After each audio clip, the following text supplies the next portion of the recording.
With the collapse of the oil embargo to force Iran into a confrontation over the Straits of Hormuz, the US and Israel are looking for another way to get the long-sought war with Iran started, and more to the point, need to make it look like Iran is starting hostilities in order to make it politically and more difficult for Russia and China to support Iran.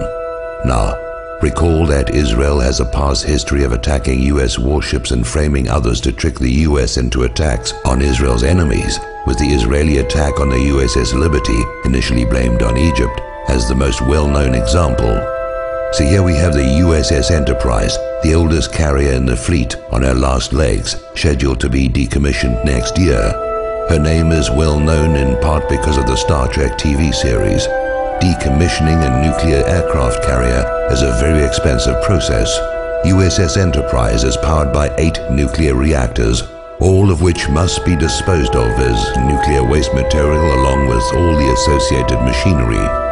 The US Navy would save a great deal of money, more than the scrap worth of the steel, if USS Enterprise were to be sunk in the Persian Gulf, where the radioactive mess is someone else's problem to deal with. So why send an ancient warship at the end of a useful life into harm's way? The same reason Franklin Roosevelt moved a bunch of obsolete warships from San Diego to Pearl Harbor, while their newer carriers and warships were well away from Hawaii on December the 7th, 1941. Israel has 3 Dolphin submarines, given to her by Germany.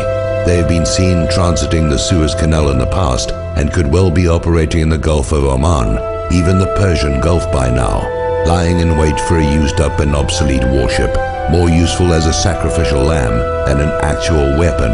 A ship with American sailors to be attacked as Israel attacked the U.S.S. Liberty, then to be blamed on the designated target, Iran, by a compliant media. If you agree with this analysis, please post this video everywhere you see this carrier story. If we can make them doubt a false flag will be believed, maybe they'll call it off.